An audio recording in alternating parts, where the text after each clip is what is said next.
Hi loves, this is a pastel piece that I made for somebody that I hold very dear to my heart, and it was inspired by his love of the sea and the sky, because he loves space and looking out at the stars in the middle of the night.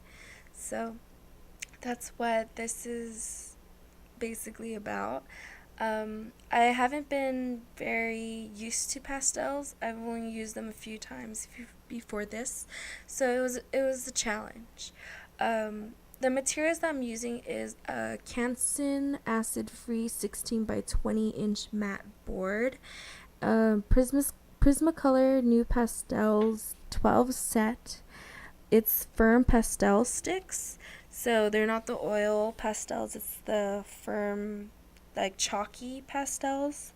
I also use white charcoal, a pink eraser, a kneaded eraser, and other than that, I used a ruler to make my 1.5 inch border for this piece, as well as a China marker. I used a China marker because I couldn't find my white charcoal.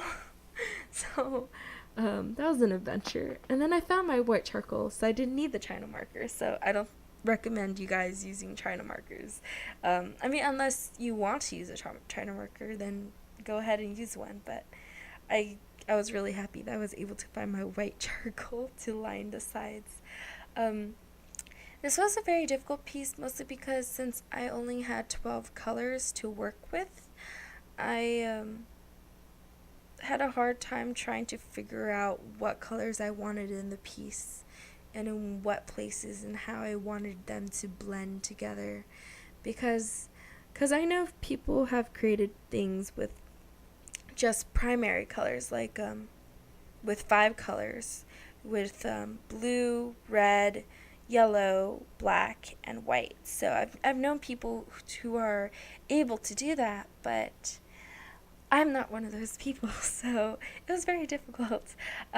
Especially since a lot of the things that was in my mind, the details that I had in my mind, the picture that I wanted to portray, it did not match this, because honestly, I mean, it's really hard for me to do that, and I applaud anybody who's able to reproduce anything perfectly from their mind, but I am unable to do so. So it was very difficult because I was trying to recall what colors I wanted in specific places and what kind of shadows I wanted to portray. Like, it was just very sketchy and very hard for me to kind of put together, because I would think about the little details, and because I was just thinking about all the little details, I'd forget how the overall picture would look, which is very important. Is when you're drawing a piece, right? Sometimes we're so stuck looking so closely at the details of the piece that we forget that sometimes we just need to take a step back, look at something else for a few minutes, and then look back at our piece and go like, oh hey, this looks off. Like, if you look at the entire piece all together, this part right here, this section is off, or oh, we should change this, or this should be like this instead. So that's something that I think is very helpful if you are interested in drawing, like in anything big, or drawing in general, is that sometimes we get too stuck in details and we just need to take a step back. This right here that I'm doing, I actually laid out some white, and I got my eraser and I started erasing where I thought the shadows should be, and then I put in some of my black pastels into those shadowed areas that I would think shadows would be.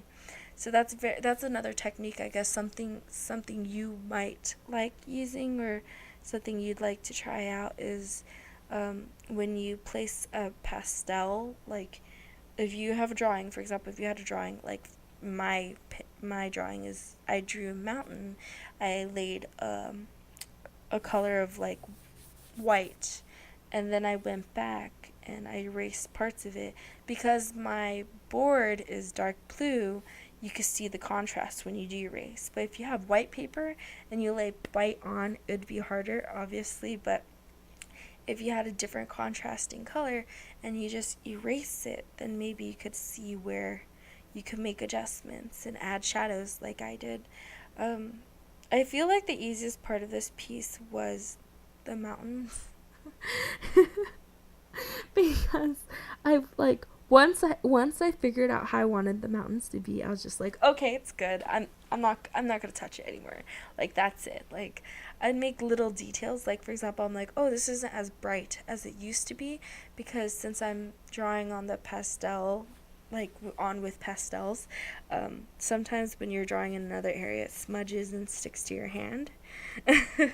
So I noticed that, and I'd add back some white to make it brighter. But other than that, like, once I finished with the mountains, I was like, this is good.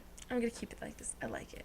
I had the hardest time with the sky, because it was a lot of blending of different colors and trying to figure out where I wanted dark colors to be and where I wanted lighter colors to be, because I wanted to have a little bit of a transition from light to dark. So the dark would be like towards, you know, the sky, and then towards the water it'd be a little bit lighter where they meet in the middle. So where the sky meets the sea, where the sea meets the sky, either way, that's where it was the lightest for a little bit. And then behind, towards us, behind the mountain, or I guess in front of the mountain, because the way of our perspective, it's darker, and then further from the mountain, it's like lighter. So I don't know, I wanted to create that sort of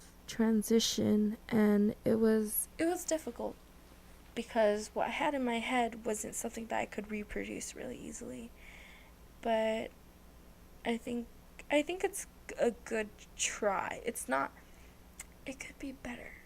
It's not the best, but I think it was a really good try, and I had a lot of fun with this piece. I have a lot of fun with a lot of my art drawings, and a lot of people ask me like, oh, well, you have a lot of fun with all of your art drawings. And I'm like, no, there's some drawings that I really dislike doing.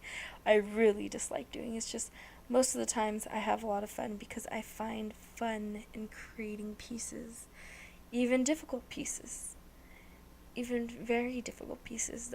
Usually the pieces that I hate doing the most, well, I can't say I hate any one piece, because hate is a very strong word. I guess I would say, like, I find that the pieces that I dislike doing the most are pieces where I can't have any of my own flair or creativity in it. Like, pieces where people demand that it has to be a certain way and it has to meet their standards. And I always think to myself, well, if you want it in such a standard, then wouldn't you be able to reproduce such a thing? But, you know, most of the times it's commissions, and I'm just like, oh, it's so difficult. You have no idea how difficult it is to try to create something out of your mind and to make it look very, like, very close to however you want to portray it, or however it's supposed to be portrayed. And I don't know. I love pieces where I'm able to create something of my own. Like, if I create something very ugly, very, very ugly, like, oh my gosh, I really don't like this piece because it's ugly, at least I created it with my own idea of how it should look like, or my own imagination of how it should be, rather than letting someone else guide it. And even though they say it's a wonderful piece, but to me, I'm just like, where's me? Where's that essence of what I am in this piece? And I can't find myself in the piece. Then I kind of feel like I've lost a little bit of myself, because of the fact that this piece wasn't drawn from my mind's eye. It was drawn from someone else's. But there's a certain type of beauty of making someone else's idea come to life too. So it really depends. It depends on a lot of things. I really like this though. I was gonna draw like birds in it, but I didn't want birds because it's supposed to be like night sky then. Right now, it doesn't look very night-ish, does it? Well, I hope you enjoyed this first part, and if you want to see the second part, then look for part 2. Thank you for watching, and I'll see you guys next time.